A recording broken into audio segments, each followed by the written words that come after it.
Hey guys, welcome to workout 2 of the 7-day starter kit. So to warm up for this session is going to be exactly the same as session 1. What you're going to do is you're going to jump on a treadmill or a stationary bike and just hang out at a steady pace for 5 minutes just to get the blood flowing, get a bit of movement. From there, we're then going to go 5 rounds of that exact same pair of movements. So we're going to get into the bottom of a squat with a kettlebell or a dumbbell, hang out to the bottom for 10 seconds. When the clock hits 10 seconds, put your kettlebell down, get to the top of a push-up, push the floor away and hold there for 20 seconds and then rest for 30 seconds. So again, jump on a treadmill or stationary bike for 5 minutes at a steady pace. Then you've got 5 sets of 10 seconds holding in a goblet squat position at the bottom, and then 20 seconds holding at the top of a push-up, 30 seconds rest. Okay, next piece on day 2 of our 7-day, workout 2 of our 7-day starter kit, we're going to go with a landmine press. So the reason I've chosen the landmine press is the angle that you're pressing at is a little bit easier on the shoulder for those who have niggly shoulders, but even those who don't, it's still a very beneficial movement. So before you start to add some weight, I want you to do a couple sets with an empty bar. Do maybe 2 sets of 10 on each arm before we start to add weight. This is what the movement looks like.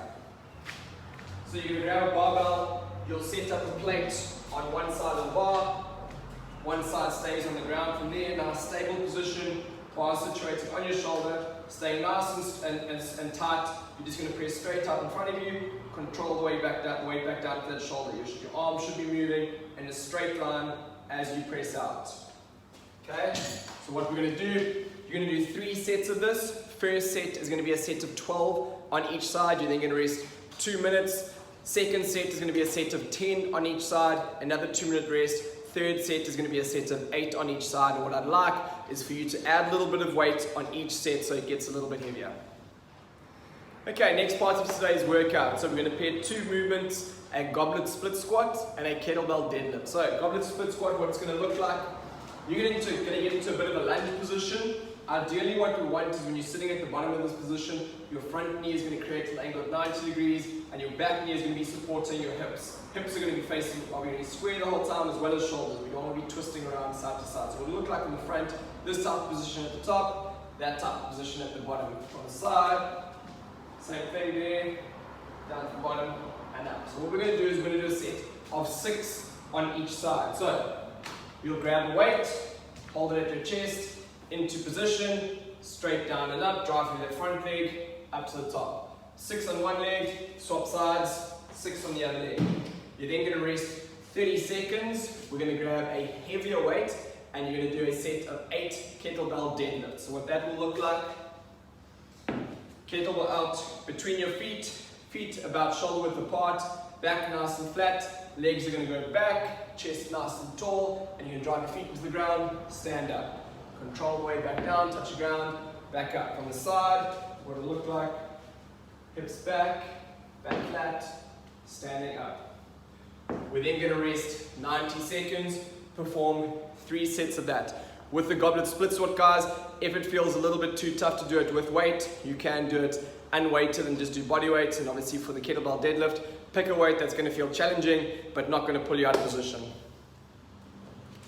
Okay, the next part for today's session, we've got a combination of 3 movements. So we're going to go with a crunch, a dumbbell bicep curl, and a side plank. So for the crunch, what you'll do, on the ground, back flat, knees bent at about 90 degrees, but you've got a bit of play in that. Hands at your sides. From here, what you're going to do, you're going to tuck your chin into your chest, squeeze, and then back down. You're just going to pull up till you feel that contraction in your abs, squeeze, back down.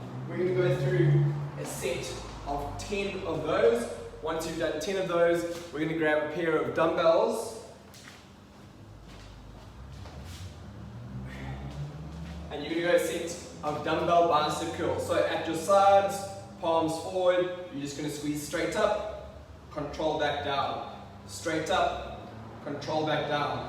Pick a weight that allows you to remain as strict through that movement as possible. We don't want your body swinging to get those dumbbells up. What you could do, maybe go a little bit lighter on your first set, and if it feels comfortable, then add a bit of weight.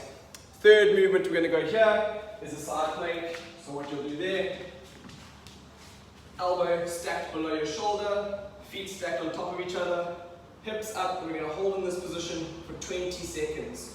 Swap sides, 20 seconds on the other side. So again, crunches, you're going to do a set of 10, 30 seconds rest. Dumbbell bicep curls, you're going to do a set of 8 of those, 30 seconds rest, a 20-second side plank on each side, and then we're going to rest a minute. Guys, you're going to go 3 or 4 sets, depending on how this feels for you.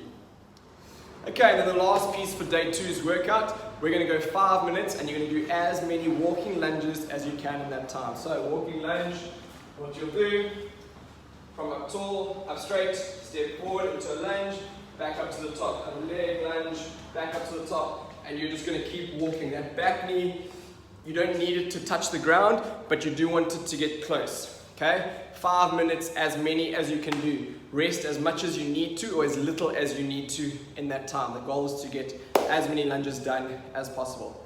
And that's the end of day 2 or session 2 of the 7-day starter kit. I hope you enjoyed it, and we'll see you on day 3.